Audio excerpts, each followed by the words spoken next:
सुजस आवाज राजस्थान, एक आवाज जो हमेशा आपके साथ, जन जन के साथ हाजिर है। ताज़ा तरीन पेशकश।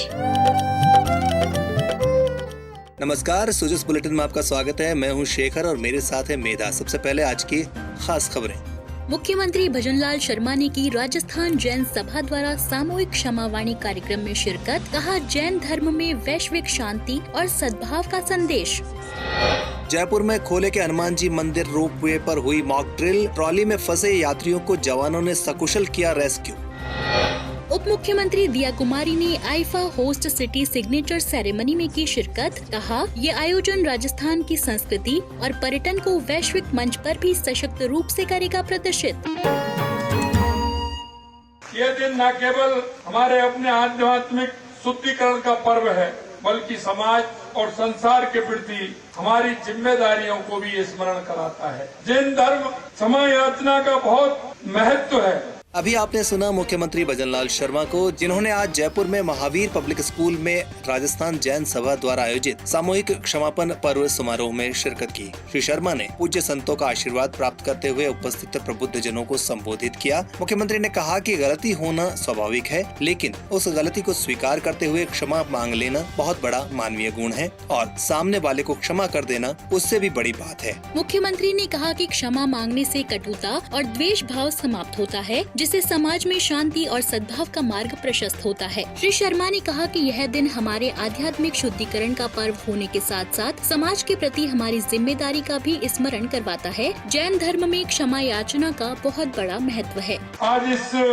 पवित्र अवसर पर राजस्थान जैन महासभा द्वारा आयोजित सामूहिक क्षमावाणी कार्यक्रम में होकर मुझे बहुत ही हर्ष का अनुभव हुआ है। ये दिन न केवल हमारे अपने आध्यात्मिक शुद्धिकरण का पर्व है, बल्कि समाज और संसार के प्रति हमारी जिम्मेदारियों को भी स्मरण कराता है।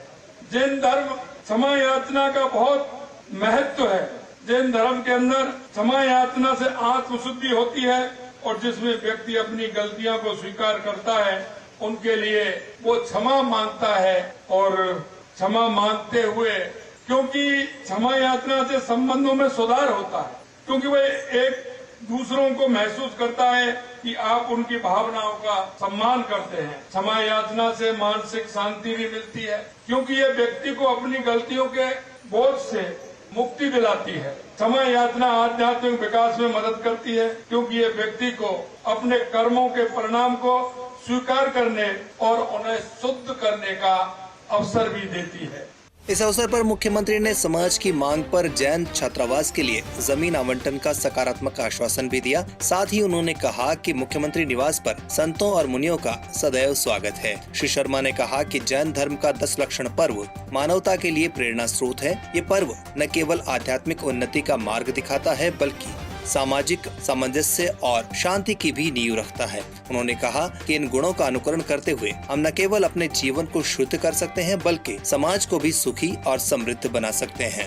राजस्थान का जैन समाज सदियों से अपने धार्मिक, सामाजिक और लोक कल्याण के कार्यों के लिए पहचाना जाता है। चाहे वो शिक्षा का क्षेत्र हो, चाहे स्वास्थ्य सेवाओं का क्षेत्र हो, या गरीब की जरूरतमंद सहायता करने की बात हो, जैन सभा हमेशा सदैव अग्रणी रहता है। जैन समाज के अनेक ट्रस्ट, संगठन आज भी राजस्थान के विभिन्न हिस्सों में अस्पताल, स्कूल, धर्मशालाओं का संचालन करते हैं और मैं कहता हूं, वो हमेशा समाज के हर वर्ग का सहयोग करने का काम करते हैं। इसलिए मैं जैन समाज को भी बहुत बहुत धन्यवाद देना चाहता हूं। जैन समाज, जैन धर्म 10 लक्षण पर्व मानवता के प्रेरणा का स्रोत भी है।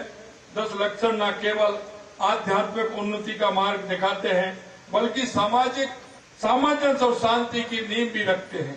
इन गुणों का अनुकरण कर हम न केवल अपने जीवन को शुद्ध करते हैं, बल्कि समाज और देश को भी सुखी और समृद्ध बनाने का काम करते हैं। जैन धर्म सत्य, अहिंसा, अपरिग्रह, ब्रह्मचर्य, असत्य की शिक्षाएं आज के युग में उतनी प्रासंगिक हैं जितनी पहले थी। समाज में किसी तरह का गलत भाव पैदा नहीं हो, इसके लिए लगातार हमारे संत और मुनि पूरे देश के अंदर इस तरह का भ्रमण करते हुए समाज को आगे लाने का समाज को अच्छे रास्ते पर चलने का मार्ग दिखाते हैं। उप मुख्यमंत्री दिया कुमारी गुलाबी नगर जयपुर में 7 से 9 मार्च 2025 में होने वाले आईफा सेलिब्रेशन के भव्य आयोजन के परिप्रेक्ष्य में आज IIFA host city signature ceremony के कार्यक्रम में उपस्थित रहीं। उन्होंने कहा कि राजस्थान जो अपनी अनूठी संस्कृति, समृद्ध इतिहास और शानदार मेजबानी के लिए प्रसिद्ध है, इस आयोजन के माध्यम से राजस्थान अपनी संस्कृति और पर्यटन को वैश्विक मंच पर भी सशक्त रूप से प्रदर्शित करेगा। इस अवसर पर आईफा के वाइस प्रेसिडेंट सुरेश अय्यर, पर्यटन विभाग के शासन सचिव Ravi Jain, commissioner Vijay Pal Singh, additional director Rakesh Sharma सहित अन्य अधिकारी और गणमान्य लोगों के साथ मीडिया कर्मी भी मौजूद रहे। इस मौके पर दिया कुमारी ने कहा, राजस्थान में इस स्तर का इससे पहले कोई भी एंटरटेनमेंट अवार्ड नहीं हुआ है, तो बहुत ही ये एक बड़ी उपलब्धि है भजनलाल जी की और भजनलाल जी की सरकार की और पूरे टीम वर्क की और हमारे टूरिज्म डिपार्टमेंट की भी, कि आज हम लोग ने इस चीज को कर दिखाया। राजस्थान सरकार का प्रयास, सही जानकारी हो आपके पास। राजस्थान सरकार के समाचारों, महत्वपूर्ण निर्णयों और सभी योजनाओं की सटीक और सही जानकारी आपको मिलती है सुजस ई बुलेटिन, सुजस वीडियो बुलेटिन और सुजस आवाज पॉडकास्ट के साथ। इसके लिए फॉलो करें हमारे YouTube channel DIPR Rajasthan official, Facebook page और X handle DIPR Rajasthan. Rajasthan सरकार से जुड़ी दिन भर की खबरों के लिए आप सुजस ऐप भी डाउनलोड कर सकते हैं। जयपुर के खोले के हनुमान जी मंदिर परिसर में लगे रोप वे पर शनिवार को जिला प्रशासन की ओर से एक मॉक ड्रिल का आयोजन किया गया। अतिरिक्त जिला कलेक्टर दक्षिण शेफाली कुशवाहा के नेतृत्व में आयोजित हुई इस मॉक ड्रिल में नागरिक सुरक्षा विभाग, NDRF और SDRF के जवानों ने रोप वे पर फंसे यात्रियों को सकुशल रेस्क्यू किया। श्रीमती शेफाली कुशवाहा ने बताया कि मॉक ड्रिल के दौरान जवानों और स्वयं सेवकों ने अपने कौशल, तकनीक और प्रतिभा के दम पर ऊंचाई पर रोप वे की ट्रॉली में फंसे लोगों को न केवल समय रहते सहायता पहुंचाई बल्कि उन्हें सकुशल नीचे भी उतारा। वहीं कमांडेंट श्री विकास सिंह ने बताया कि इस मॉक ड्रिल का उद्देश्य रोपवे जैसी ऊंचाई वाले स्थानों से प्रभावितों को सकुशल रेस्क्यू के लिए जरूरी इंतजामों को सुनिश्चित करना है।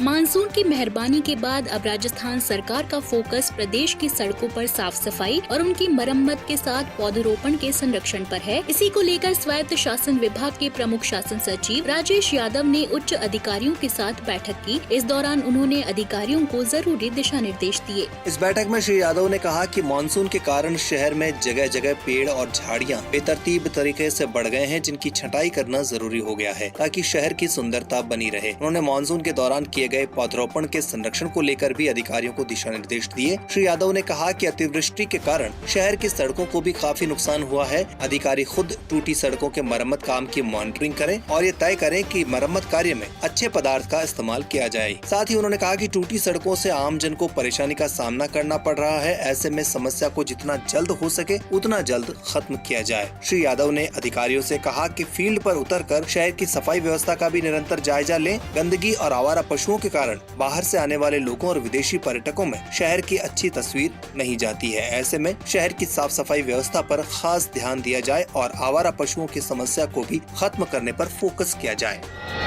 और चलते चलते ऊर्जा मंत्री हीरालाल नागर ने कोटा जिले के सांगोद में आयोजित जन सुनवाई के दौरान कार्य में लापरवाही की शिकायत मिलने पर 3 कार्मिकों को निलंबित करने के निर्देश दिए। ऊर्जा मंत्री की जन सुनवाई में 390 से अधिक परिवाद मिले थे। श्री नागर ने इसके निस्तारण के लिए निर्देश दिए। ग्रामीणों ने उज्ज्वला योजना के तहत 5 किलो क्षमता के सिलेंडर के स्थान पर और अधिक क्षमता का सिलेंडर उपलब्ध कराने की मांग की। इस पर तुरंत संज्ञान लेते हुए ऊर्जा मंत्री ने HPCL के सेल्स मैनेजर से बात की। उन्होंने लोकसभा अध्यक्ष ओम बिरला को पत्र लिखकर इस समस्या के समाधान के लिए केंद्रीय स्तर पर आवश्यक कदम उठाने का आश्वासन दिया। श्री नागर ने कोटा के सांगोद में स्वच्छता ही सेवा अभियान के तहत नगरपालिका के स्वच्छता कर्मियों का सम्मान किया और उनके काम की सराहना की। उन्होंने कहा कि स्वच्छता कर्मियों का काम अत्यंत महत्वपूर्ण और प्रशंसनीय है। कार्यक्रम के दौरान ऊर्जा मंत्री ने स्वच्छता ही सेवा रैली को हरी झंडी दिखाकर रवाना किया और कहा कि ये रैली स्वच्छता के प्रति जन जागरूकता फैलाने का महत्वपूर्ण प्रयास है। इसके बाद नागर ने पंचायत समिति के सभागार में आयोजित रक्तदान शिविर में भी मुख्य अतिथि की भूमिका निभाई। तो आज के सुजस पॉडकास्ट में इतना ही। मेधा और शेखर को दीजिए इजाजत। कल फिर होगी आपसे मुलाकात। तब तक के लिए नमस्कार।